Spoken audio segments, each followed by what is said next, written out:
All right, let's get started. Welcome, everyone. My name is Stephanie Creary, and I'm an assistant professor of management at the Wharton School of the University of Pennsylvania. And along with my co-moderator, Brianna Barca-Casa, who is associate professor of management at the University of North Carolina at Greensboro, we are delighted to welcome you today, to what we believe will be a fantastic session. And we will serve as your session moderators for that session. Before we get forward, I'd like to start us off with a bit of an invocation. And as many of you can attest, either through your own experiences and certainly through your experiences of being allies in the Black and African American communities, we often begin many of our events either with song or prayer. And so the thing that I would like us to start with is something that many of you will know. We will not be singing this morning. We already tried that out, and unfortunately virtual technology makes it really hard to sync multiple voices, but I will actually start us off with the first voice of what is actually a poem, Lift Every Voice and Sing. It's a poem that it was written in 1900 by James Weldon Johnson, and it was set to music by his brother, J. Rosamond Johnson, in 1905. So it was originally a poem, and I will read it as a poem to you today. You can Google the poem, Lift Every Voice and Sing, and find the words. I will just read the first voice. Lift every voice and sing, till earth and heaven ring. Ring with the harmonies of liberty. Let our rejoicing rise high as the listening skies. Let it resound loud as the rolling sea. Sing a song full of the faith that our dark past has taught us. Sing a song full of the hope that the present has brought us. Facing the rising sun of our new day begun, let us march on till victory is won. So thank you all for being here today.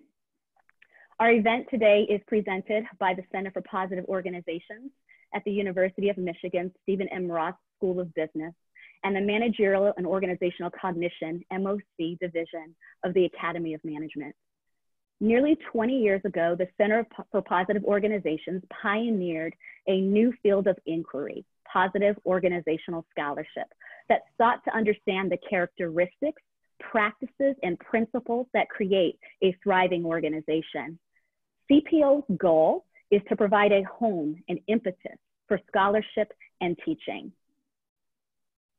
And certainly over the years, they developed engaging opportunities to spark debate, compel action, and inspire further research. The Academy of Management is a worldwide professional organization for over 20,000 management and organizational scholars, many of whom are professors and PhD students in business schools at universities, academics in related social science and other fields, and practitioners who value knowledge creation and application. MOC is a specialized division within the broader Academy of Management that has over 3,500 members.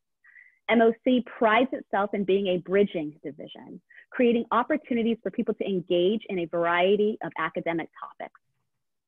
In this respect, our members often belong to many of AOM's other scholarly divisions, including the Gender and Diversity in Organizations division, the Organizational Behavior division, the Organizational Management and Theory division, and the Strategic Management division. In recent years, both CPO and MOC have ramped up their efforts to integrate more content focused on diversity, equity, and inclusion into their activities. Brianna and I are honored to be both on the Research Advisory Board for the Center for Positive Organizations and members of the MOC Division Executive Committee. And we thank both organizations for your willingness to partner and sponsor this event. I would like to introduce our panelists by their names, titles, and affiliations. And I said to them earlier, I was delighted that when we put out the original call for panelists, each of them responded enthusiastically within 48 hours, which absolutely never happens in my world. So I want to thank all of them for taking time out of their busy schedules to be here today and for being so enthusiastic about participating.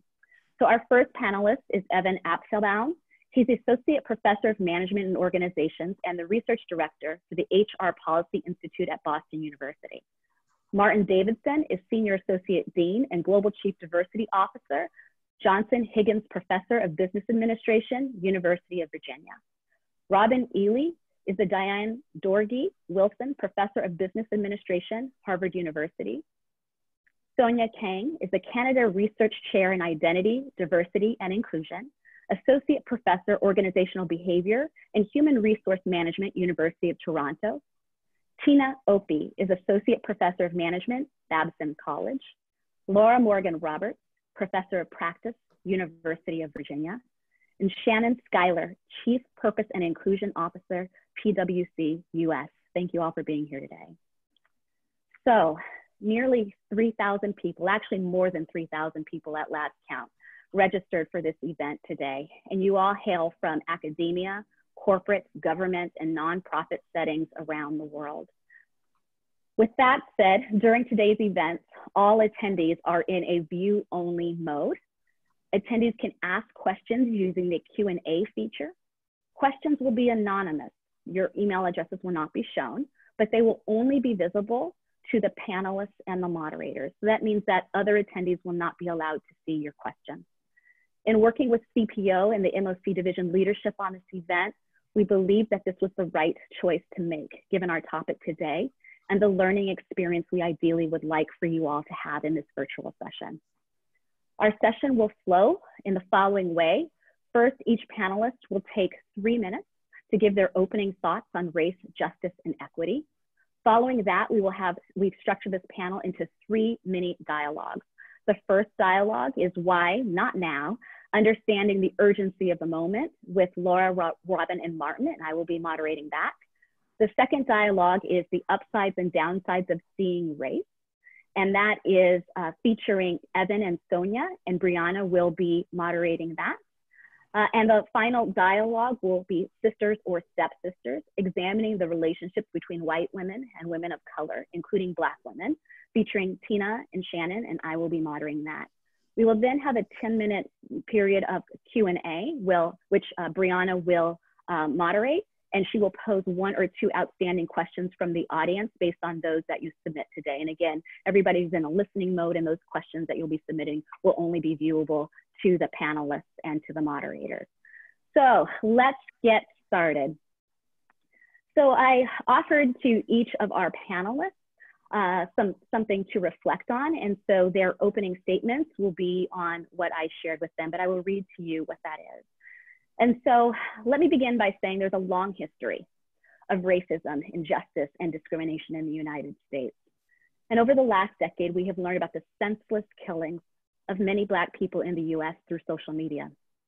We have learned some of their names: Trayvon Martin, Michael Brown, Philando Castile, Eric Garner, George Floyd, Breonna Taylor, Ahmaud Arbery, and now Rayshard Brooks. Many other Black people have been tragically killed and their names are less well known. Yet it seems like in the past few weeks, more people are either now recognizing or openly admitting that there are incredible disparities in our racialized society that are not only unjust, but are quite literally inhumane. To our panelists, what has been your dominant emotion or emotions during this time? How are you thinking about these issues in relation to your own work, past, present, or future? So we'll just go in alphabetical order. Evan, please start. First of all, I just want to use some of my time to say thank you so much to Steph and Brianna. You guys made this happen. We're here because of you, and so I just want to applaud you guys for bringing this important conversation to so many people. My emotions still are sort of it was deeply painful for me to see the videos of George Floyd, of many of the other people, uncomfortable, demoralizing, but also, inspired and energized from the massive and really diverse public global response to them. When I think as a researcher, what I take away from this and what I would want to tell people in organizations and beyond, it really is about the importance of making racial disparities and injustice transparent and visible. in order to appreciate their seriousness. And so what I keep asking myself sort of is, how many times has something like this happened outside the lens of a smartphone camera? How frequently does this happen? And I keep asking myself, would the social movement that is sort of galvanized in response to the death, again, of George Floyd and many others, be as powerful, broad, and diverse if it had not been captured on video in a way where people could actually see and hear the injustice? And so when I reflect on that, and what I take away is that I think we cannot underestimate how important it is for people to see disparities in treatment or in access to opportunities in order to really appreciate their seriousness. It's easier to get people to care about and want to do something about them when they can see it for themselves. And so when it pivots to thinking about a workplace, education beyond, question is, how can you measure, capture, understand what is really happening when it comes to race relations, treatment, and disparities? How can we make this more visible and accessible in the way that videos do? And I think for those organizations that are truly committed and are really working hard, there's nothing to fear from transparency. And in fact, transparency is rewarded. And so my thoughts have really revolved around that. How can we learn from the power of making these disparities visible in a way that people can sort of implement within the workplace? Thank you so much. So I've seen in the Q&A a few people who have posed the questions around operating Zoom. If you're in full screen mode, you can exit and you might be able to see more people that way. And also in the top right of your screen, of your Zoom screen, there is an option to switch to gallery view, and you should be able to see more people that way. Thank you so much for your thoughts and your reflection, Evan. Let's move on to Martin. Thanks, Stephanie. First, let me share Evan's gratitude to you and Brianna for convening this, and for everyone who's on the call, and for everyone who's actually in the audience as well. It's great to come together in community for this. When I think about sort of my reactions, I'm reminded of a funny Saturday Night Live skit when that aired right after Trump was elected, and Dave Chappelle was in a room with some of the white actors on the screen, and they were very excited about the prospect of Hillary Clinton being elected. And as the night went on, people, the white people in the room were sort of becoming more and more despondent, so on and so forth. And Chappelle, who later was joined by Chris Rock, came in and were like, "Well, yeah, what did you expect?" And so part of that captures my feeling around this too, which is there's a certain kind of I don't know if it's a feeling of numbness at the presence of it. I know it's certainly connected to fatigue at the prevalence of the instigators of the action, of the civil action. And so that's certainly a part of it. But like Evan, there's also been for a real quality of excitement or energy for me in the midst of this, because it's not necessarily that I think this is that different a moment. We can talk about that later. But I do believe that there's an opportunity for all of us, and certainly in my work, to execute, to do more, to actually try more things. And I will say to experiment more with what we can do to change the status quo. And that actually really does excite and energize me. I keep thinking about a panel like this, with thousands of people coming in. I keep thinking about the work we're doing at my university, the work that I'm doing with other leaders of diversity, equity, inclusion at other universities. All this stuff has been sort of mobilized by the moment. And so I think that's actually great. So I'm excited about that and eager to continue our conversation. Thanks. Thank you so much, Martin. So I'm being told by the experts in the audience that gallery mode may not be available to you. Minimizing the screen is another option that allows the main speaker to be the focus. Also, this is being recorded and it will be shared later post-event. So moving on to Robin, thank you for being here. Yeah, thanks, Steph, and thanks everybody on the panel. It's just really fantastic to be here with so many old friends. So you ask about emotions. My dominant emotion these last couple of weeks has been heartache and despair, I have to say. And I'm also really trying to be hopeful, though, that that maybe this is a moment that's going to kick off some real change. And you know, one of the things that I've really been thinking about a lot is the intractability of structural inequality in organizations, particularly racial inequality in the US, and how its intractability might stem from hidden unconscious dynamics. So dynamics that we can't easily access because we're actually motivated to keep them out of conscious awareness. So I've been asking myself, you know, what feeling or anxiety does the specter of racial inequality in the US raise in white people that is so intolerable that we must protect ourselves against it at all costs? And when we're trying to solve a problem that raises deeply disturbing feelings, especially in the dominant group, organizations end up taking actions that are unconsciously designed first and foremost to keep those feelings at bay rather than to address the problem at hand. So what is the deeply disturbing affect that we white people need to keep at bay? I think it's our shame. I think many white people in the US experience a deep well of shame about racial inequality and the legacy of slavery from which it derives, shame about the privilege it affords us, and about the fact that on some level, we don't really want to give it up. So we cannot talk about race except in highly circumscribed and stylized ways. We don't want to inquire into the experiences of our coworkers of color, especially our Black coworkers, because we can't tolerate the deep shame that we carry about race, a shame that is largely unconscious and that gets stirred when Black people tell even a fraction of the truth of their experience. And instead of listening, instead of acknowledging to ourselves our feelings of shame, we go straight to defensiveness. We feel hurt, we get angry, we withdraw. All conversation stoppers, which is to say these are all responses that prevent constructive engagement, learning, and change.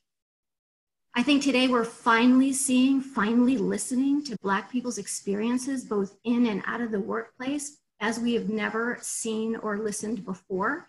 Maybe it's Trump's hate mongering, maybe it's the focus enabled by the COVID pandemic, maybe it's the amazing skill of the movement's organizers, but for some reason this time, when a white man murders a defenseless Black man slowly and in cold blood before our very eyes, we can no longer turn our heads away in denial. I think this is a moment when we can make a different choice and hold ourselves accountable for racism. I want to be clear, this is not a shame on you moment. This is a moment for grappling with the deep legacy of shame and the comforts of privilege that we carry around as white people that keep us from connecting to our own humanity and to the humanity and dignity of Black people and other people of color. I believe it's our inability to face our shame that blocks us from being able to engage constructively around race and to take action against racism. And this is work white people can do and we must do on our own. We do not need Black people to do this work. We don't have to wait until our diversity efforts yield more Black people in order to take up our part in eliminating racial inequality. We can do this by ourselves, and we need to start now. And make no mistake, it's going to be intensely difficult to face our shame, but I think we're not going to advance racial equality unless and until we do. Thanks. Thank you, Robin. Sonia. All right, thanks. So I'll start as well by thanking you, Stephanie and Brianna, and all of the other organizers and sponsors for putting together this event and inviting me. And of course, to everyone else for joining us in this conversation today. Emotions. I think my emotions have probably been very similar to many of you on the call today. Disgust, feeling disheartened, helpless, angry, disbelief. It's been an incredibly difficult and long few months, right? We started out with the pandemic, which already brought to light so many disparities that exist across race, gender, age, disability, socioeconomic status, and the very real life or death consequences of systemic racism, I think, became really concrete. So it moved from an abstract, like, oh yeah, you know, some people have privilege and some people don't, to no, look, like some people are literally dying because they don't have the option to work from home or avoid public transit or access affordable healthcare, low density housing because of decades and centuries of systemic oppression. And that's heavy. It's not easy to sit with that emotion, and it shouldn't be. And then, of course, you know, just before and during that period, we have murders of Ahmaud Arbery and Breonna Taylor and George Floyd and now Rayshard Brooks. And like Brianna said in the intro, you know, these are only a few of the names that we know. And it's another confirmation that we're nowhere near equality when it comes to the value that our society places on different lives, and nowhere near justice. In some places, we're not even near a consensus, I think, that inequality exists. We are on this call, but I think outside of that, there's a real question still hanging whether inequality exists, whether justice is required.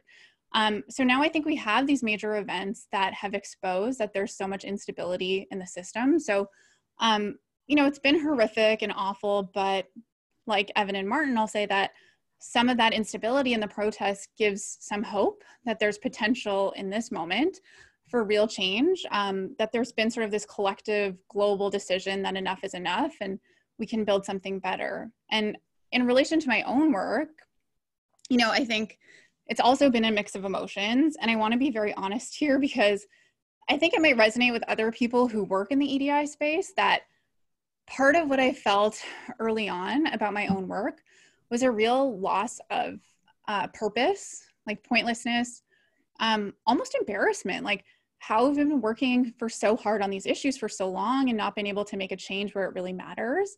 You know, why did we think we could? And I think that there's been such a focus, and I'm really owning this in my own work, so much of a focus on fighting for equality in the boardroom or the C-suite or, you know, in university classrooms, university administration, all important places for sure, but missing the opportunity, I think, to do important work on other areas of the economy and in other areas of life. I think that there's been a real focus in the research work that we do on protecting people's livelihoods, but that we need to really step up and do more in protecting actual lives. So in thinking about my future work, I think it starts with more meaningful engagement with vulnerable populations, finding out what they need, what research, what policy, what action is actually going to make a difference for them, not just, you know, like what's going to contribute to theory or make a nice publication. So I think that moving forward, what I'm taking away from this is that our scholarship really needs to be practical. It needs to be practicable. It needs to matter because there's just way too much at stake. And I'll leave it there. Thank you so much, Sonia. Tina. Good morning, everyone. Thank you so much again to Stephanie and Brianna.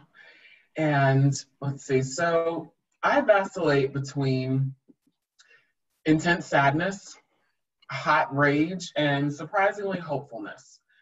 And what's interesting is that this point in time allows the convergence of my most important identities. I'm a Christian Black woman, daughter to a father who was a Marine, a retired Marine, and a retired Navyman, and a mother who was a Marine, a wife to an amazing Black man, mother to 2 beautiful Black children. I'm also a trained academic and consultant with a focus on anti-Black racism, as well as EDI more generally.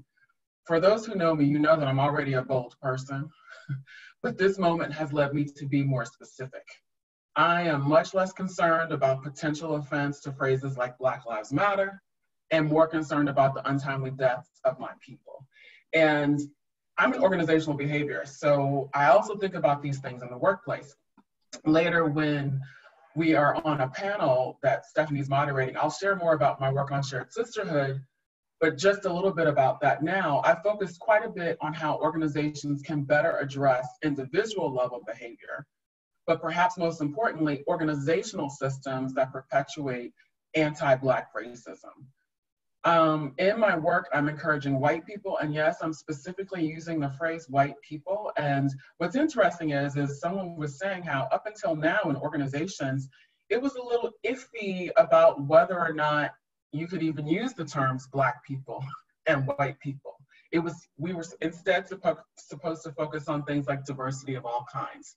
So I'm being very specific and looking at organizational systems that perpetuate anti-Black racism. With the work that I do on shared sisterhood, I do something called Dig and Bridge. And that's where I'm encouraging white people to dig into their racialized attitudes, to understand where those attitudes come from, and then understand how those attitudes lead to behaviors that are racist, as well as systems and structures that perpetuate that racism. Only then do I believe that white people will be able to actually address the shame that Robin mentioned earlier. And once they've addressed that shame, they can begin to bridge to Black people and people from other underrepresented groups. At an organizational level, I've really encouraged organizational leaders to dig into their systems, from workforce planning to recruiting to performance management. And while I focus on anti-Black racism, I do want to mention that I'm also deeply considering how to address the marginalization of First Nation peoples, people of Asian descent, Middle Eastern people, and people of Latino descent, because my hopefulness comes from seeing how people are ready to look at their selves, to sort of sit down and pause. And whereas in the past, white women's tears in particular were weaponized, I think white women I've seen are actually working through the tears because they recognize how important it is to address these issues. Thank you. Thank you. For those of you just joining us, we are recording and we will be sharing the video post-event, as well as a host of other resources, including some of the fantastic writings and media of all of the people who you see represented here today. Again, your questions are being directed to the moderators and the panelists. No one else can see your questions. And we are looking forward to engaging with you throughout the rest of our time together. We have opening statements from two more panelists, and then we will move into our first dialogue. Laura, please. Hello, everyone. We start with the question around feelings. And that's a difficult question to answer, especially for someone who has operated in the headspace around this work and has sort of learned how to compartmentalize feelings. And working in the headspace as an academic and a writer, my job has really been to give voice to the feelings and experiences of Black people and other marginalized people through my work. And so there's always been a struggle and a tension around the ways in which I would let myself really go there in these moments. And one of the ways that I have reconciled that experience within myself is to begin to write poetry. And so I feel that one of the things that's happening right now is the result of a failed experiment. It was a grand experiment post-emancipation, but certainly post the civil rights movement, that we might make race and Blackness just disappear and go away. And what we're learning now is that that was never a lofty goal, much less a practical or reasonable one. And so in this moment in time, we're being called to account honestly for what's happening in our organizations, what is happening within ourselves. And so I'll share my poem, The Experiment, as part of my opening comments today, and then shift a bit more back into that headspace around the research and what we've learned. Incidentally, I will say, I conducted my first independent research study at the University of Virginia as a psychology major, my honors thesis, which got me admitted to many great grad school programs, including the one that I chose, which was at the University of the University of Michigan, with a sample of exclusively Black college students. Then my master's thesis at the University of Michigan had a sample of exclusively Black women and the deleterious effects of racism at work. So when it came time to write my dissertation, I was concerned that I would not get a job if I had only Black people in my dissertation data sample. So I tried and tried to collect data on mixed race samples around race in the workplace and stereotyping. suffice to say, not only did I get the door slammed in my face, but I even had approval, got kicked out of the bank once they legal caught wind of the survey, and added an entire year to my dissertation studies, ultimately ending up with a dissertation sample of 262 Black medical students, which, because of the progressive thinking and work of many people on this panel and many people in the Center for POS, did in fact land me a job at Harvard Business School. And so I'm thankful for that validation along the way, but I also, in this moment when we're centering race, am thinking so much about the struggle. So I'll share this poem, and then we can talk more about that throughout our panel. The Experiment. This is published in my collection called Soul Shine. I wonder what could be if we could erase race and in its place put diversity. I wonder where we'd go if we could erase race and let our identities freely flow. I wonder what we'd find if we could erase race and obliterate the color line. I wonder what we create if we could erase race and reclaim our rightful estate. I wonder what we buy if we could erase race on the auction block. Buy low, sell high. I wonder what we'd lose if we could erase race, restore our freedom to choose. I wonder what we'd forget if we'd erase race and all those memories and upsets. I wonder what we'd miss if we could erase race, the strength of our shared bliss. Statutes, systems, structures pinning us in place, bonds, bruises, bloodlines defining our home base, ancestors, agitators, activists calling from within, thinkers, preachers, builders, liberating from sin. It's who I am. It's who I be. It's the most indescribable, undeniable part of me. The stories I tell, the scars I bear, my treasure chest of gold. If you'd erase my race today, you'd wipe away my soul. Thank you. Thank you, Laura. Shannon. Thank you. And I think I'm the last and want to come up and echo everyone's thank you for putting this together, and thank you for the opportunity. I guess there's a lot of different emotions, and most people here have shared them, whether it is sadness, anger, certainly deep shame. But the first thing I wanted to do is, you read through the list of people, I did want to add one more to the list. So Bojan was a PwC employee, a staff member in Dallas, and he was shot in his own home by a white police officer. And, you know, these are the types of things that people think it can't happen to them, right? And I think as PwC, this very large professional services firm, if people knew things were happening outside, that was one thing, but then to have it actually happen to somebody in your family becomes very different. And I think that started to unlock more thinking in this space for us. But I will tell you, I am troubled by the many conversations that I've had from white people saying, this is troubling. This is troubling, and I can't believe this is just starting to happen. I can't believe that someone is getting killed. I can't believe it. And the outrage to have people try to understand, this is every day. This is every day. You've seen a handful. This is something that is every single day that's happening.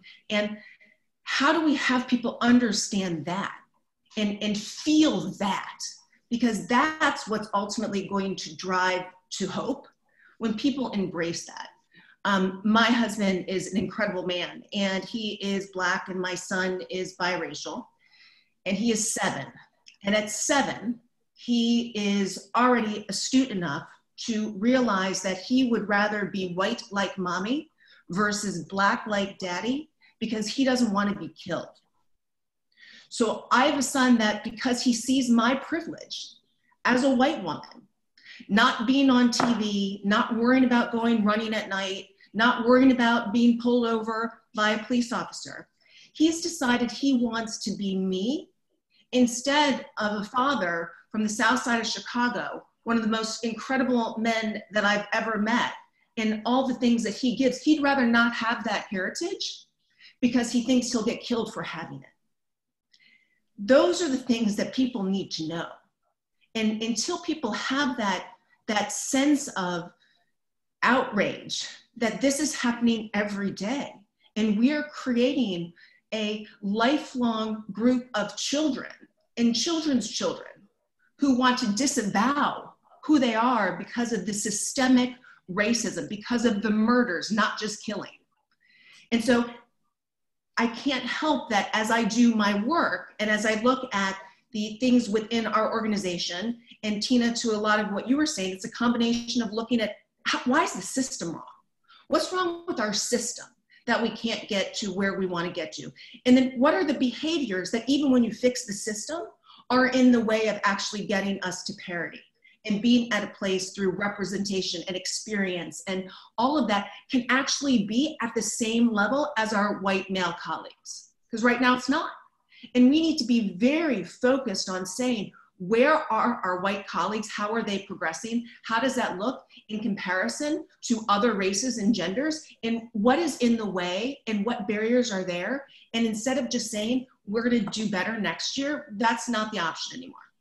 It's actually saying, let me say what we're gonna do and what that number will be next year and where we wanna be able to go and how do we hold ourselves accountable for getting there. And so for me, it's kind of living through and seeing this play out to our 55,000 people within the US. It's seen it play out in my home, and it's seen it certainly play out in what we want to do next. And for me, it's really looking at what are the things now that we need to do from a public policy standpoint to really change some of the systems that we have here, both at the federal level as well as the local level, and really start to say, business has to be committed to doing that. We've just committed to taking 1,000 employees from various different companies signed up for CO Action and have them do a 2-year fellowship in public policy.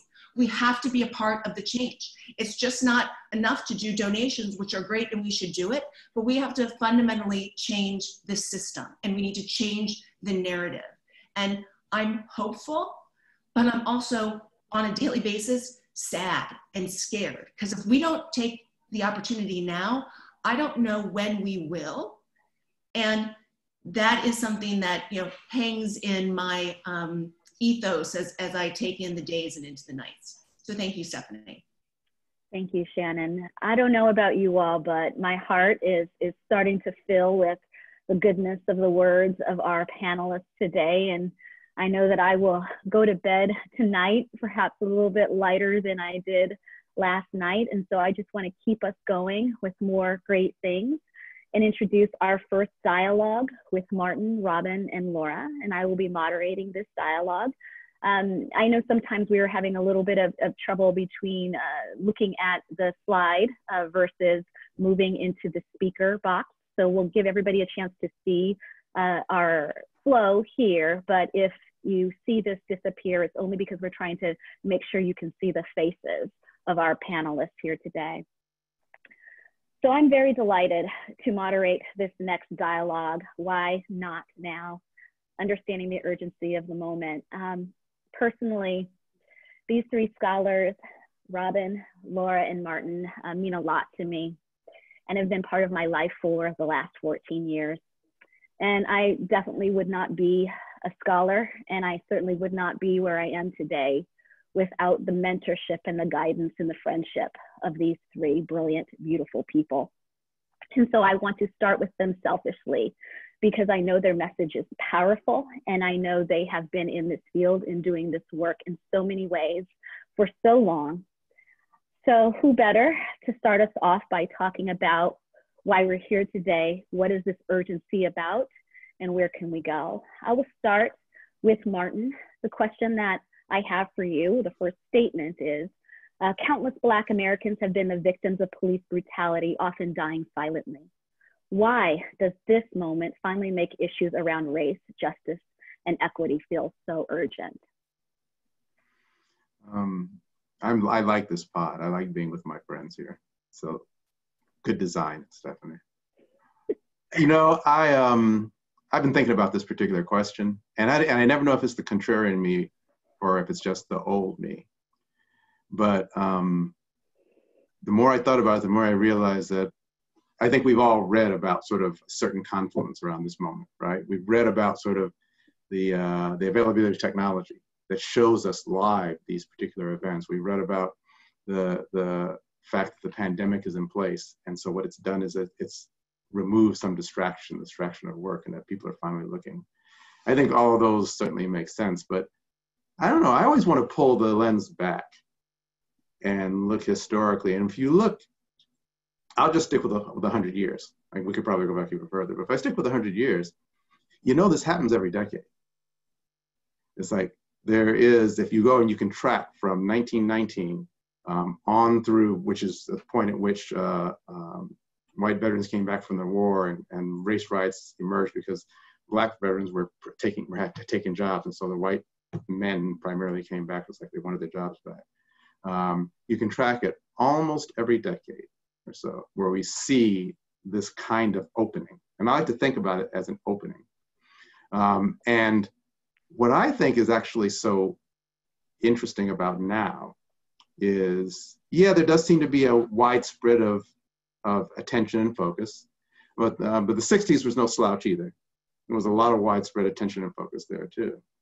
I find myself much more intrigued by, Laura, you were talking about sort of experiment. Your opening remarks are built around that. I find myself much more engaged in what experiments will stick, that will keep us engaged, keep all of us engaged after this moment passes. Because you have to, my own experience is I took over this diversity job, chief diversity officer job at UVA in 2017, July 1st, the week before the Ku Klux Klan came to Charlottesville, and a month before the Unite the Right, the rally happened here in Charlottesville. And it was a seismic shift in this community. And then I looked 3 months later, 4 months, 5 months, and so many people were like, I'm just tired. I think the moment is past. Can't we get back to normal? And I believe that's what's going to happen here. And to me, the question that I want to explore is what can plant seeds so that when that moment closes, those seeds will continue to grow? That's the thing that I'm intrigued by. I'm intrigued by the experiments. I'm intrigued by the changes that we can make that will stick. Let me stop there. Robin, Laura, would you like to chime in around this moment and perhaps think about progress? Have we made any? What's left? Robin, I see you. Well, is this my question, or because I have a lot to say, I don't want to. Yep. Go for it, Robin. I will not regulate you at all. I know better. So Stephanie asked me, have we made progress in reducing disparities, or have we just gotten better at sweeping it under the rug? And I guess I have to say, I'm not sure it's an either or. I think that, we've made a little bit of progress in some circumscribed areas, and I think that allows us to sweep the rest under the rug. So I am a little bit, aligned, maybe not surprisingly, with Martin. I am trying to be hopeful, but you can point to some things that seem to suggest that it's different. There's something different happening now, but I don't fully trust it. And I think that,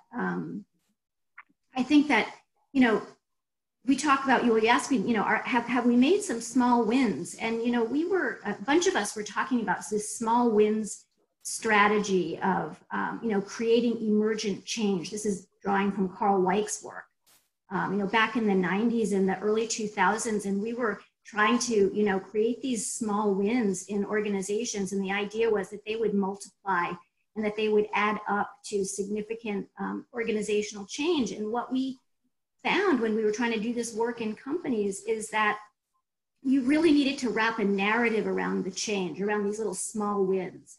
And you really had to connect the change that was made to, to inequality. Like, okay, you changed this practice, and what's the impact, and tracking the impact, and then talking about it, and keep talking about it. and wrapping these narratives around it so that people wouldn't forget why they were doing what they were doing. And what we found is that that narrative just was so easily lost. And I think that was actually, you know, Deb Meyerson and I wrote a paper on this, that you can't lose the narrative. And so when I think about today and looking at making, you know, small wins toward advancing racial equality, we can't even talk about race. What does that narrative actually look like? You know, we would need to be explicit about, we are doing this in order to produce that outcome, which is reducing a racial disparity. And I don't think that we can, I don't think we can move forward until we can have that conversation. And you know what, if we can't have that conversation, what I think happens is we make these little incremental changes and they get lost and they get co-opted by the existing culture, which is incredibly strong. I mean, like, that's why we keep having to have this return moment, because the culture is just so strong. So I guess I'm trying to be hopeful, but I do think that, you know, Martin says, you know, what's it going to take? What are the things that we need to, what are the seeds that we need to plant? I think we need to figure out how to enable people to make this thing discussable. And if we can't talk about it, we cannot change it.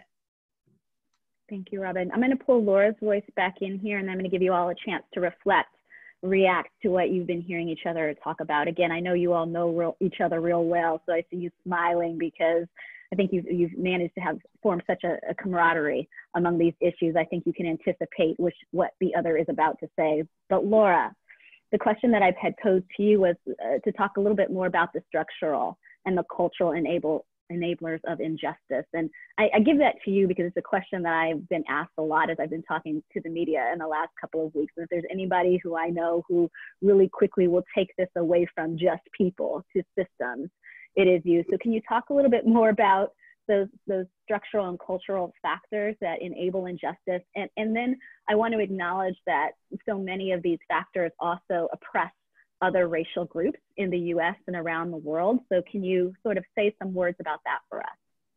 Sure, I'll chime in here. And not only have Martin, Robin, and you and I, Steph, had a lot of conversations about this. We all write about this together. Like, we've collaborated on work about this. So we have tested each other's assumptions and tried to push for it, this understanding and conversation in ways that are really exciting. And I think that's what this moment calls for in terms of honesty. It also calls for everyone to commit to a process of lifelong learning and to embrace in that with a measure of humility that we're allowed to just explore and think about things from different angles. So let me offer up then a couple of frames that might be useful, not definitive, but that might be useful in understanding kind of where we are and how we got here. From a structural perspective, let's think about race in the context of a system that has been designed to protect property ownership. Now, Martin took us back 100 years. I'm going to take us back 400 to 500 years. Race was an experiment. It was an invention. It was a narrative. And the narrative was created to justify a system that protected property ownership. And Black bodies were viewed as property. In fact, the most valuable property that were then used in instrumental ways for the development and the expansion of other forms of capital, land, physical capital, and then building the modern institution and organization. So the systems in our organizations around management are built around a set of practices that sustain subservience. They require a measure of subservience and hierarchy for them to continue to function in the ways that they do. So the conversations that we have about race cannot be understood outside of also thinking about gender and how that plays into the system, and class and inequality and how that plays into this system.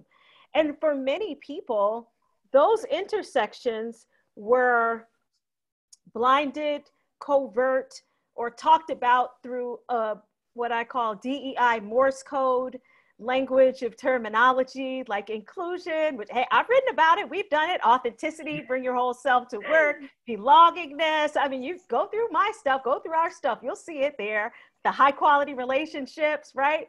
We have our Morse code of ways of talking about these intersecting systems of power and authority. And on the other side of taking leadership, power, and authority is the role of the person within the system who is subservient. And how do those decisions be made? So within the context of COVID and the past 3 months, you know, one of the things that we saw when we began to define essential workers was this system and the way that it disproportionately exposed poor people of color, especially Black people, who were also consolidated in urban areas, most of those areas in which I have lived or frequented for the past 15 years, by the way. And so it wasn't just an abstract set of statistics about the wave of the pandemic or the second wave of the pandemic. This was my friend's mother is in the hospital, you know, fighting for her life with COVID in Detroit. You know, so it's very personalized, but I think we all saw that convergence in terms of who was most vulnerable and who was most exposed and whose lives were put on the line, and the choices that administrators made about whose lives should be protected and the lengths that we should go to protect people's lives, I think also called into question how invested people are in maintaining this system. And that was part of Robin's opening comment as well, and saying, you know, people in power just really don't want to give up that power. They don't want to be vulnerable and exposed. They don't want to feel unsafe or insecure. So whatever measures have to be put in place to protect that space and the livelihood is really important. Those are structural pieces. The last thing I'll chime in on is the cultural aspect, and I'll own here that I am next generation, like a generation behind Robin and Martin. And I say that with deference because I have benefited tremendously from what they have done as trailblazers in the field. But I need to acknowledge that I grew up in the 80s. I was born post the civil rights movement. Growing up in the 80s, our narrative was just get your degree. Get your degree. Take advantage. Now these institutions are integrating. Now UVA wants Black students. Michigan wants Black students. You got the grades, you have the talent, build the network, get through there, get those programs, check the boxes. You know, Michelle Obama talks about her experience through navigating her career as a box checker. So check the boxes. And then there was this promise. It was basically the myth of meritocracy that permeates our culture. If you, post-civil rights movement, check all of these boxes, then we will see this advancement. And actually what we've seen in the last 10 years is a decline, and that's sobering and dismantles so many of the fantasies that continue to sort of fuel this engine that we all have to stop and take stock of that right now. Thank you so much. So we're going to conclude this panel in just a couple of minutes, but I want to make sure you all opened up a lot of richness for us, a lot of truth for us. But now I'm going to ask you to give us an actionable strategy. What can we do, right? What can we do? What is a concrete thing that we as individuals, we have leaders on the call, in light of the perspective that you're sharing with us, what do you think we can do? And you can also take the opportunity to address anything that your fellow friend on the panel brought up. Let me just say, you know, and I'm mindful of the time too, because I know our other panelists have such rich things to say too. But the thing that I'm focusing on right now is, thank you, Laura, for calling me out.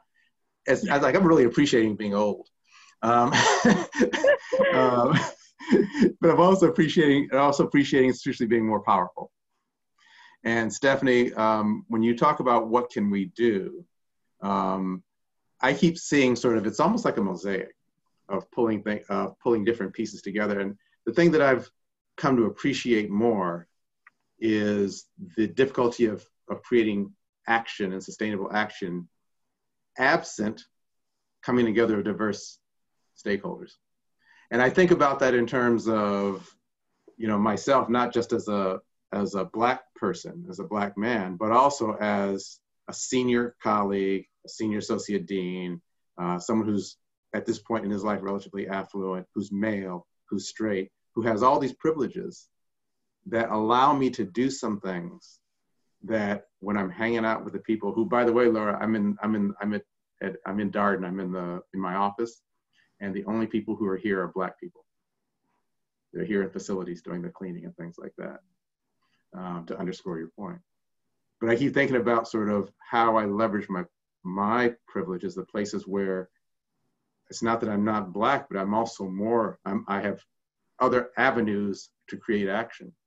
And so I keep thinking about the mosaic of how I utilize those. I keep thinking about the mosaic of young people, because I think the value and power and so much of the energy of this moment is vested in young people who, you know, and I could be wrong about this, but I think for young people, it's like, holy crap, what's going on here? Something's got to change.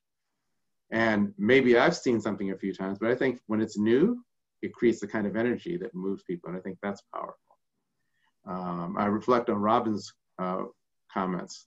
I think not only do white people have to navigate and negotiate their whiteness, I think we as Black people have to navigate and negotiate the remnants of our oppression and how we interact with white people. I think the experience of the clearly justifiable and multi-generational and transgenerational distrust and violence done to us by white people has created a kind of barrier where no matter how much we look at, smile, befriend, hug, the barrier still exists. And the capacity to remove that barrier for us as Black people is necessary for sustainable work, but it's also our salvation, I think. I think when we see white people in their full dominance as human beings, as part of a system, who are part of a system, and if we can figure out ways to navigate and negotiate that, that I think is how we make something different happen here.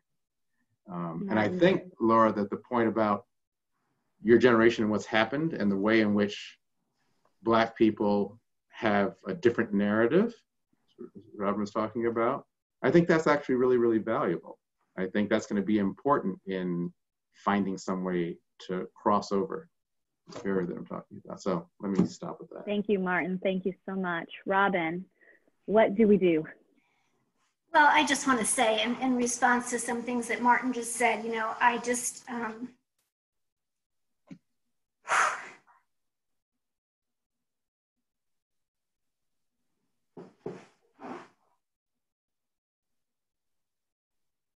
it's been really important to me to work with people like Martin and Laura, who I feel like do see me. And they have given me the benefit of the doubt. And, you know, it's just an incredible enabler. And so I just want to say, I just really appreciate these relationships that we've had for so many years and so many things that we have been through together. And I do wish that more people could have this kind of an experience, because I think that we have really supported each other in ways that I think we're in different, I can certainly say I am in a different place because of the relationships that I've had with the two of you and with other people of color, and particularly Black people in my life, who have, you know, really invested in me. And so I guess what can we do? You know, maybe because I teach at a business school and I teach leadership, my mind goes to, what do we need to teach leaders? Because one of the things that I see happening, and I get it, is this demand for action, action, action.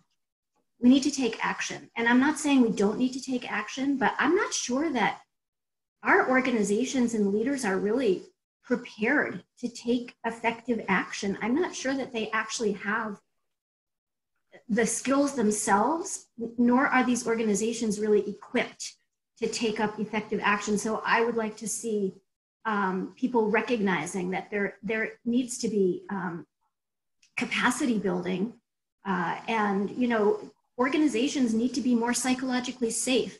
Leaders need to be able to address their own power dynamics amongst themselves. You know, they need to be able to have difficult conversations. They need to be able to give and receive feedback, and they need to be able to do this in the context of the issues we're talking about, like race and gender, these very difficult, what feels very threatening on all sides, these kinds of conversations. So I would like to see people recognize that, take that up, and then, really demonstrate in their words and actions that they're actually learning something, and that they're really moving forward. Thank you so much. So we're going to pause this panel because I know lots of the questions that are coming in and lots of the insights I know our attendees are hoping to gain can be gained through some of our other conversations. Thank you so much, Martin, Laura, and Robin, for your insights. I'll now turn it over to Brianna, who will moderate our second dialogue. Brianna. Thank you so much, Stephanie. I'm so happy to move us into our second dialogue, which is focused on the upsides and downsides of seeing race in our organizations and our communities. And I'm really happy to welcome Sonia and Evan to our virtual stage. And they're gonna help us understand the best practices related to seeing race at work. They're both powerful thought leaders in the areas of diversity and inclusion practices, and they contributed an array of studies focused on rhetorics like colorblindness, multiculturalism, and also the idea of whitening in organizations. So just to start us off, I'm gonna ask you, Evan, to respond to what Laura kind of opened with in her comments around the fact that one of the dominant ways that we have focused on moving to a post-racial society is to simply ignore race or to erase it in some ways. So I was hoping you could start us off with drawing on your research to explain what the implications of these efforts have been and possibly what the alternative is for us to try to pursue at this point. Sure. Color blindness is a incredibly convenient, particularly for white people, way to sort of sidestep the issue of race altogether. And we're talking about a generation of parents who have shushed their kids when they innocuously point out someone's skin color in public, adults claiming that they don't see race or don't think about race. And the psychology of this is just that, if I don't see race, then bad things can't happen. I can't be accused of being racist. I can't offend anyone. I can't act in ways that may later be questioned as discriminatory because I'm sort of saying that I don't even see the difference from which these things come. I think it's a problem for a number of reasons. First of all, it's not true. People do see differences in race and skin color in a fraction of a second, whether they admit it or not. And so the idea of not acknowledging that you see race or you're not aware of racial differences has this effect, this widespread effect of creating sort of a culture in which people cannot actually constructively talk about race and racial disparities. And this relates to what Laura and Robin had said. People don't have practice, experience, or comfort talking about race, and it is flowing from this tendency to kind of want to stick your head in the sand and avoid these issues. Now, I just want to separate this.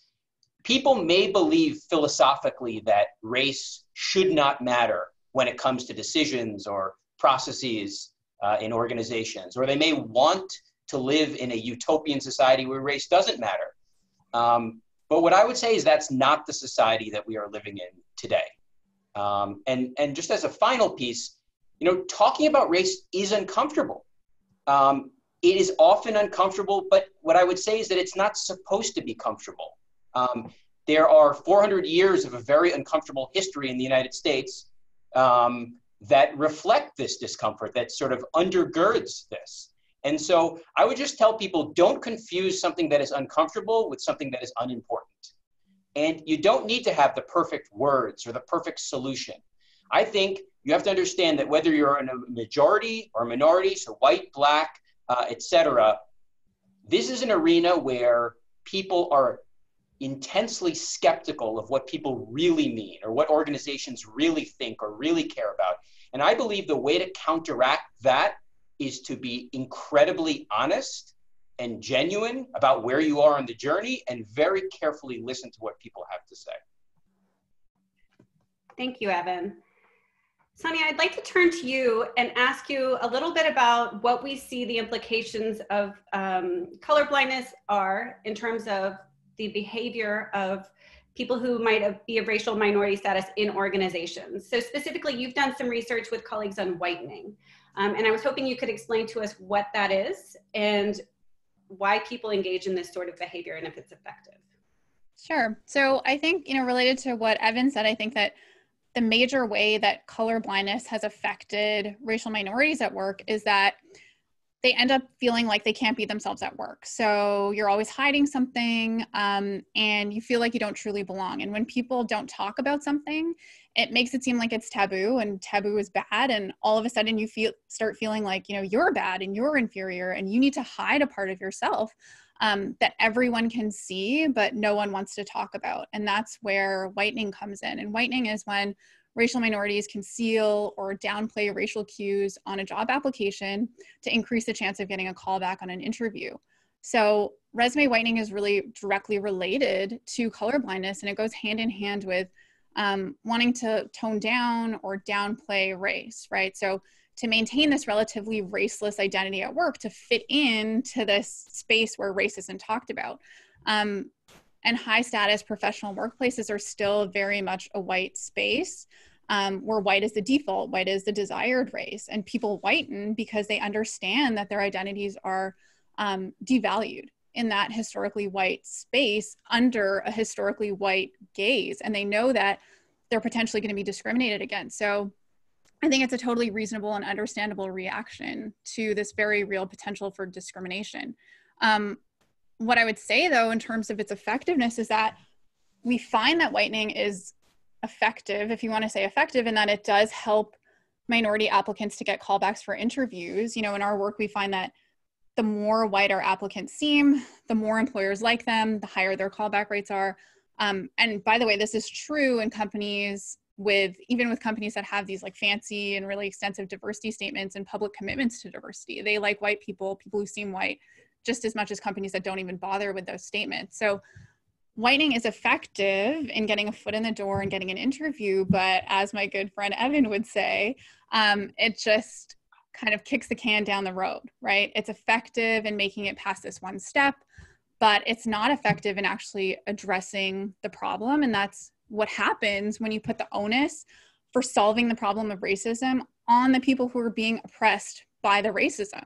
And there's always one more step, and there's always one more hurdle, and you're always hustling and trying to beat the system, but the system never changes. So whitening, I think, is a Band-Aid and a way to sort of temporarily survive within a racist system, but it doesn't dig out the root of the problem and eliminate it, which we can only do with this like systematic transformation of organizational structure and process to make those less biased. Thank you so much. I would like to now turn to focusing on our solutions. So you've both brought up such great points about what has happened and where we are right now, but how can we learn from our past? And to that end, I was hoping you could each share one concrete strategy that we should be teaching the next generation of workers coming into the workforce, our children, so on, so that we can truly create a fair workplace. Okay, so Evan and I actually wrote an article together for The Atlantic a few years ago called Research-Based Advice on Teaching Children Not to Be Racist. And honestly, I would say the most important concrete strategy that we write about is the most simple one, which is just let your kids talk about race. I would say that literally saying anything, like any words out of your mouth, is better than saying nothing. Or like Evan said, shushing your kids when they mention race. And I think that each of us has a responsibility for teaching our kids about racism, and that starts with talking about it. And people always say, that these are difficult conversations. And it's like, okay, but who are they difficult for? They're difficult for you. They're not difficult for your kid. Your kid, is just naturally curious about and noticing race, which they do very, very early on. By the way, as early as like 3 to 6 months of age, like infants. It's normal. And I would say that parents are the ones who are making it uncomfortable, but that's about your own baggage and your own guilt. As I said earlier, not talking about something communicates to kids that it's taboo and bad, and that racial diversity is something to be ashamed of rather than celebrated. And so I think I would ask there, you know, why are we prioritizing our own emotions and comfort over the education of our children? I think also we need to really get some perspective on what difficult means. I think conversations about race and racism might be uncomfortable, they might be awkward, but they're definitely possible, and they don't even have to be uncomfortable. I think that really difficult conversations are those that Black or Indigenous or Latinx parents have to have with their kids about how to interact with the police or not interact with them. Or, you know, the conversations that George Floyd's daughter is going to have about what happened to her father for the rest of her life. And I think if we're going to sit around and call ourselves allies, allyship means that we suck it up and we have those conversations with our kids so that other parents don't have to have really difficult and devastating and impossible conversations with their kids. Yeah, I totally agree with Sonia, and I'm just going to jump in. I'm going to answer this for the perspective of sort of leaders in organizations and workplaces. And, you know, what I would say is that diversity is not a department. It is not the responsibility that is confined to a administrative officer or a committee. If you want this to work in your organization, I believe it must be built in, not bolted on. So think for a moment about how we see leaders responding to crisis turnaround situations in other domains. They will say, okay, I personally promise you a return to profitability in 12 months, or my job is on the line. Every person in the organization knows what their specific job is and how they are going to advance that goal. It's fully transparent to everyone what is being measured as progress toward that goal, and everyone knows that. Now imagine, just do a thought experiment for yourself now. Imagine that leaders treat issues of diversity, inclusion, and equity in the same way, that everyone knows what the core value is. They understand how it's integrated in their experience. They understand what they can be doing to advance it, and they understand what the stakes are of not making those goals, and that everyone is sort of accountable. So I think it really is only when you have that full all-in ownership from all levels integrated into people's everyday experience that we really can sort of move the needle in a meaningful way. Thank you, Evan and Sonia. We really appreciate hearing your thoughts on this. I'd like to turn it back over to Stephanie now for our last dialogue.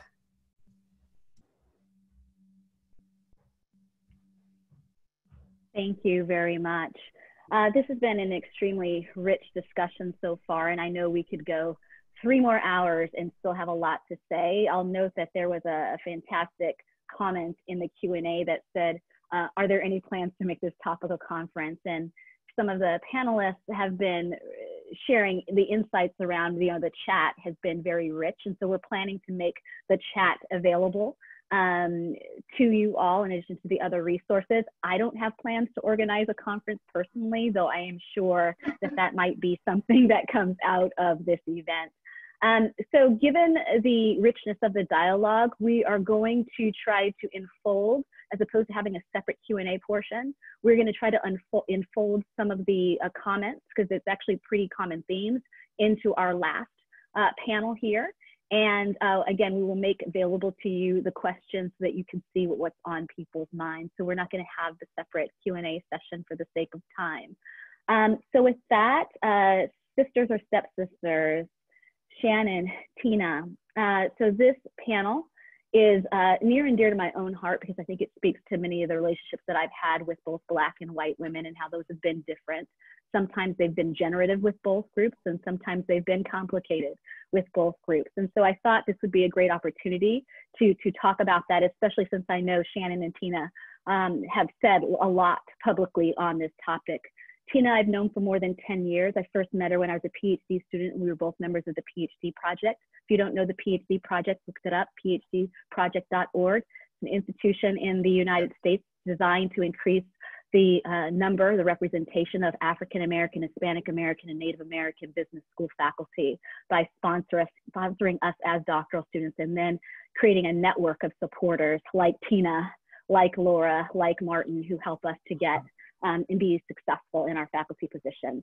Shannon, I first met, she didn't meet me, but I met her virtually on Diversity Inc.'s Top 50 Summit around, I think it was May 5th, Shannon, and she gave this extremely powerful come through my computer talk about white women as allies. And I have never seen a white woman leader who's like in the C-suite at a corporation give a talk like that on white women as allies. So when we were putting this panel together, I said, who together could we bring on this topic? And immediately Tina popped up in my mind, as did Shannon. Before I ask for their comments, I'm just going to read a bit of a passage. Many of you in the audience are familiar with a book that Ella Bell and Stella Nkomo wrote in 2001, Our Separate Ways, Black and White Women and the Struggle for Professional Identity. So I'm gonna read this passage. I actually gave it to Shannon and Tina and just to open up our conversation. Recognizing the burden of gender is a demoralizing exercise. Recognizing the burden of race is even more demoralizing. This book may be especially painful for Black women who face special hurdles in the journey to the top, and who, when they get there, may find corporate America is a lonely, hollow, haunted place. But it also may be painful for white women who may learn that their Black sisters are more like stepsisters, and that in the workplace they may have, perhaps unwittingly, shown more camaraderie with white men than with Black women. Anyone who realizes that she may have been so consumed by her own plight that she abandoned the struggle to enhance the workplace for all may find a certain loneliness settling around her as well. So I'm going to start with Tina. Tina, for the last decade, you've been doing work designed to help strengthen the relationship between Black and white women in the workplace. What has been the impetus for this work, and what do you think needs to be done to forward this conversation? Thank you, Stephanie. So the impetus for this work was looking around the workplace, and I'm a professor, and feeling very alone in my workplace. And, you know, several of my white women colleagues have reached out to me. I made a post on Facebook that I was surprised that I hadn't heard from some of my colleagues, especially because many of them study gender or study diversity, equity, and inclusion. And when I posted that, most of them responded and said, I'm so sorry, I didn't know what to say. And then, you know, that of course, I'm an empathetic person, so I can understand they're feeling confused and not knowing what to say. But yet I've talked to many Black women, and many of us share the same story of just not understanding why, if gender is supposed to be this superordinate identity, why do I see the white women chilling with the white man at lunch, going on excursions and developing networks, and I feel excluded? And so there's sort of this duality that I experience, which is where I'm empathetic. I'm a bridge builder. My parents have said that since I was little. I was always trying to figure out how to make everybody part of the team. And then I'm also a critical thinker, saying, we have got to figure out how to do this, because if and when Black and white women, but women of all backgrounds, can come together, I think that that is a critical step towards collective advance. But before we can come together, we need to do some digging into our own issues as women. Okay. Shannon, would you like to comment, reflect on what Tina said? But certainly, I have had bared witness to the fabulous things you've had to say on this topic. So I'm just going to let you speak in your own voice. Well, I mean, I couldn't agree more with Tina. Like, as a white woman, I honestly, when I'm out there and I'm talking about women, and I'm talking about white women, like when I'm on stage, and I've caught myself before saying, you know what, we still have a lot more progress to make in diversity and inclusion. There's a lot more we can do, but gender, we've really gone far, right? Yeah. And when when I stop, and I've had, somebody who stood up and said, now let's be clear, are you talking about white women? Are you talking about women of color? Like, what are you talking about? And to me, it was such a moment of, oh my God, I'm getting it totally wrong. Like, I'm in my mind thinking like, oh, gender, we're starting to break the glass ceiling. Mm-hmm. But I'm thinking about white women. And I don't want to be in the same position that white men ended up being, where in order to help others that look like them, in the nice way to talk about unconscious bias, they're lifting others up that look like them, not trying to exclude others that don't. And we now have the same role that we're starting to play. And how do we not get into that same trap? And I will say, Tina, and interested in your thoughts, because one of the things that I underlined in the passage, I think white women even have better relationships or build better relationships with Black men than they do with Black women. Mm-hmm. Well, see, now you just hit a, when you really try to unpack it, to your point. Well, you hit a third rail. I'm not trying to get into interracial, no, I'm just kidding. You're not talking about interracial dating, but that is, I mean, there really is this really interesting dynamic that I found. So when I lived in a particular town in Massachusetts, a lot of the white women in my neighborhood did not speak to me, but they would go up to my husband and say, oh, you're so amazing. I love that you ride your bikes with your kids to school and they're great. And then in the workplace, I see similar things where I feel many of my Black women colleagues, we do not engage in that kind of repartee or banter with white women, but they do that with Black men. Yeah. And I don't know, why that is. I have some hypotheses that I will not get into on air. You got to call me later though, because I'm trying to figure them out. I have some hypotheses, but it's challenging because Black women and women from historically underrepresented groups seem to be often at the bottom of the ladder when it comes to social and professional interactions with white women. And I think we do have to unpack that. It's a real conundrum. No, it is, and it's interesting. And just to reinforce how hard that I think white women are hardwired, right, to not do it. So having a husband who's Black and worrying about and fighting for his ability to continue to have opportunities, again, even with that, it never rolled in that I was excluding people who are Black who are women. Right. So it is so hardwired. And I think part of it is I try to reflect as I change and get others to realize what they're doing. I think that women generally for the gender, right, have been trying to fight their way in. And now we've started to close down in the protection of what we have. And it's become this narrow grasping on instead of saying, shouldn't we open it up? But see, what's interesting is when you say it's this narrow discussion and protection of what we have, you're talking about white people. Yeah, I am. Because a white woman. Yeah, so I think the proximity of white women to white men and the power structure is a large reason why some of these things happen. Because the we is not women. It's not women across the board. I mean, I know I keep saying that, but it's interesting, and I've talked about this with Robin and Stephanie and Laura and lots of folks trying to understand this. And we've even talked about with the work that I do with Shared Sisterhood, how might white men perceive me? But what's interesting sometimes with white men is that because I'm looking at connecting with white women through my work on Shared Sisterhood, and it seems to be working. But I also have white men who are interested in being sisters, because you can be a sister regardless of your gender if you engage in the behaviors that I've talked about. But white men, because I'm not a man, don't seem to be threatened by me in a particular way. And because I'm not a white woman, they seem more amenable to getting direction from me. And of course, I'm thinking about, well, are they listening to me because I'm a sapphire sort of, prototype, or because I'm a mammy? I don't know. But it's very interesting how sometimes I find white men more amenable to my feedback than white women. Mm-hmm. And again, there's a lot to unpack here. So I'm trying to figure out how do you start that dialogue? So one of the things that I'm realizing is a lot of times white women, especially if we're sponsoring Black women or women of color, we tend to, we're like, oh, I'll have a conversation. Like I have mentoring conversations and, I'll reach out and see how people are doing. And what I've realized is that now needs to change from that to, oh no, I'm going to use my power that I'm in the C-suite to bring them into the room. It's not just having the nice conversation and hoping that they're doing well. Right. But how do you start to deliberately change that narrative? Because I don't know how it got baked in, but somehow it did, and we had to break it.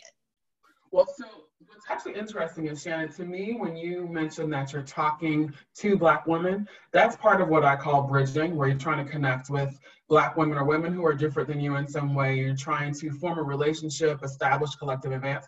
So what I would encourage you to do before you start bridging is that you as a white woman dig. Because when I try to have conversations with white women, we often stumble on things like semantics. Or they'll say, well, white is not, why do we have to talk about race? I saw a couple of questions in the Q&A about we shouldn't talk about race because then we're labeling people. And I say, wait a minute. We need to be, this often works with white women. If I said, okay, well, let's not talk about gender.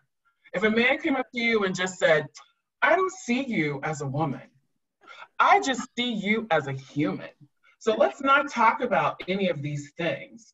Okay, that's how it feels to me when somebody says, I don't see race. I'm like, dude, I am not Casper. I'm not invisible. I am right here. I'm a proud Black woman, proud of my heritage.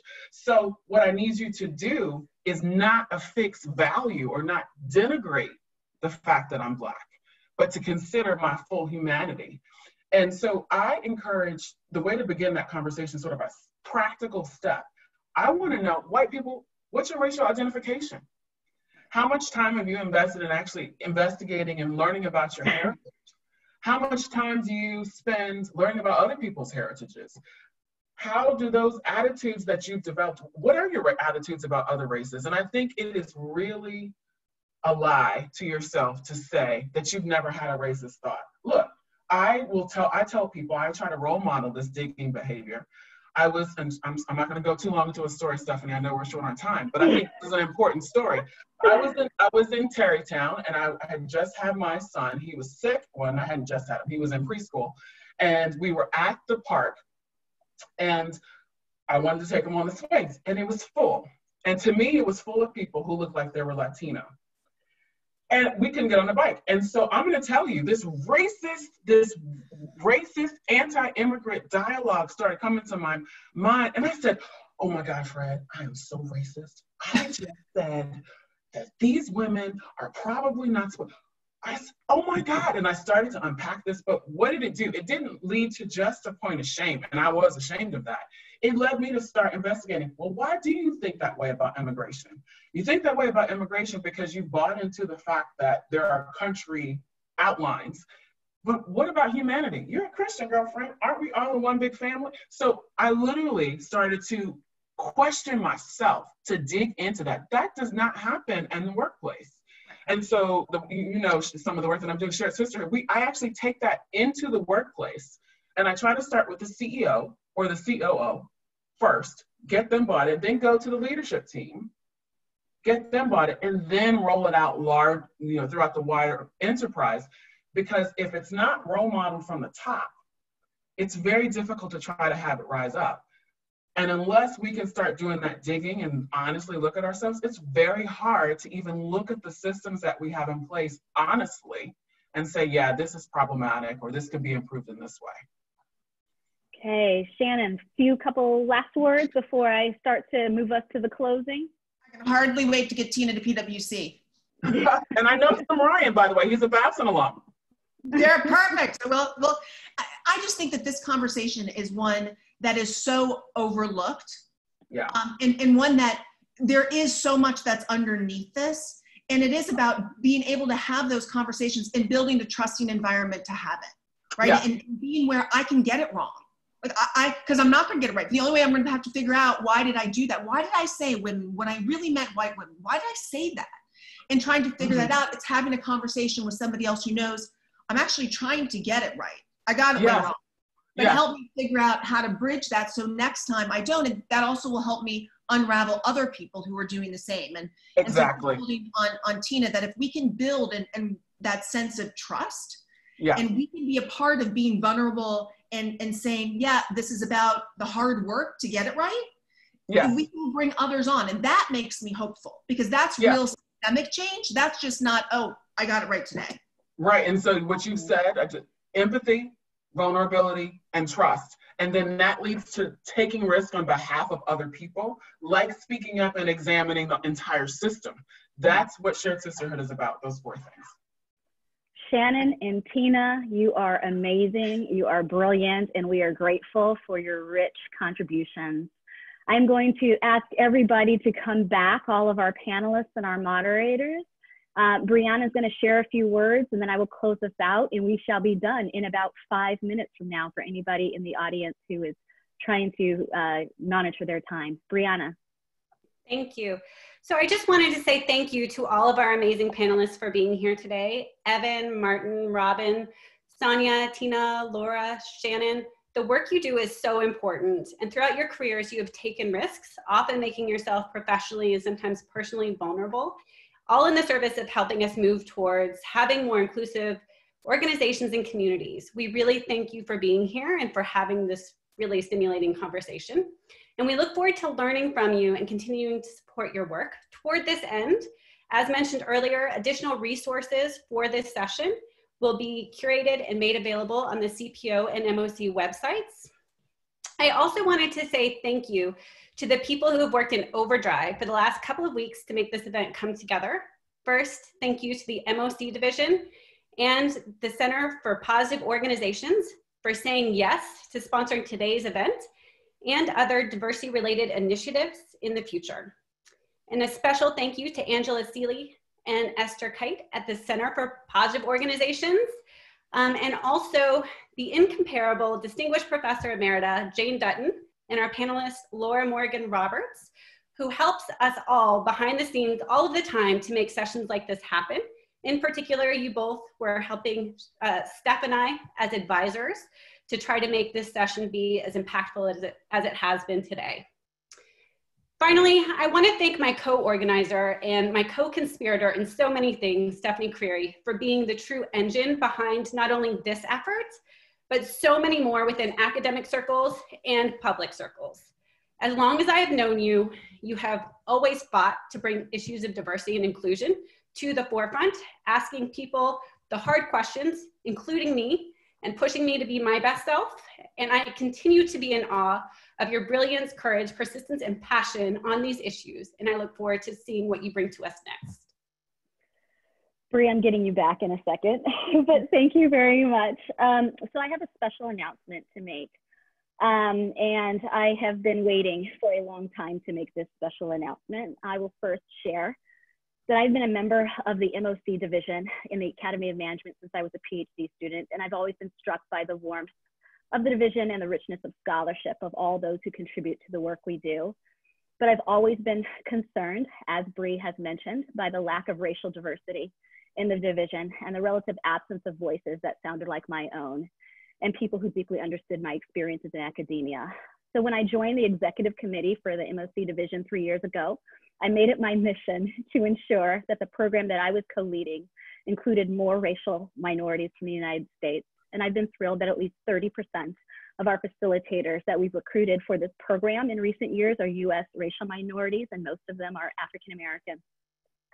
So that means that we've increased our ability to attract and provide support to junior scholars like myself from these same racial groups. And I have been that one minority on the panel, in the audience, receiving the support. And I really think that that needs to change throughout the Academy of Management if we're ever going to improve racial justice and equity in the workplace and beyond. At the same time, our division has seen a rise in the number of scholars submitting research at the intersection of diversity and cognition. And so I wanted to make sure that this work, which is so important, was being appropriately rewarded in our division. So last fall, I started working with Brianna and our leadership team on a new Best Paper in Diversity and Cognition Award, with the goal of giving greater visibility to diversity research in our division and in the Academy more broadly. We also wanted to send a loud and clear signal that the MOC division values diversity research and is committed to supporting it. And there's no better way to signal how much something is valued in the Academy than by creating a new scholarly award and by naming it after a scholar who is valued by many. Sadly, the Academy of Management community lost two remarkable scholars in the last year.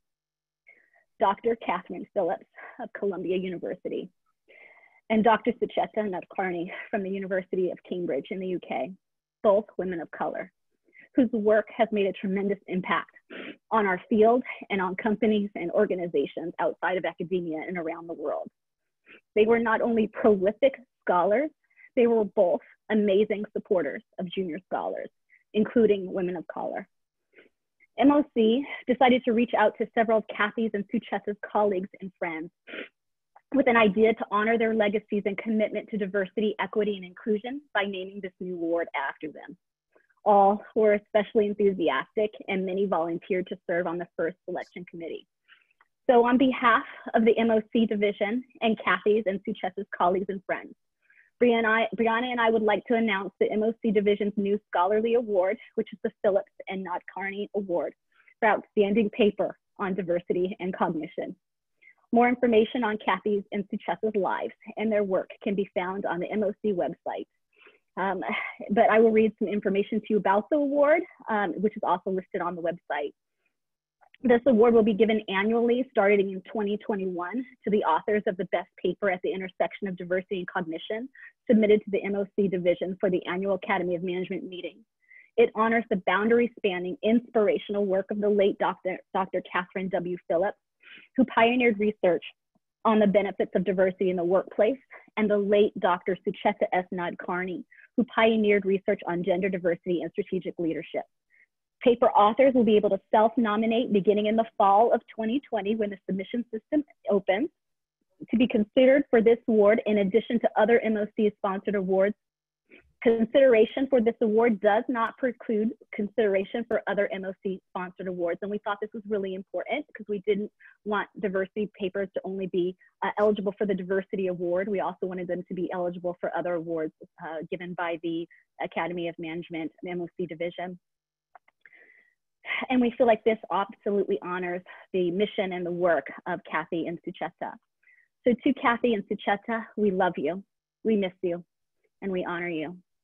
In closing, let me end by saying thank you to my dear friend, my co-moderator, who's my longtime collaborator and really my sister.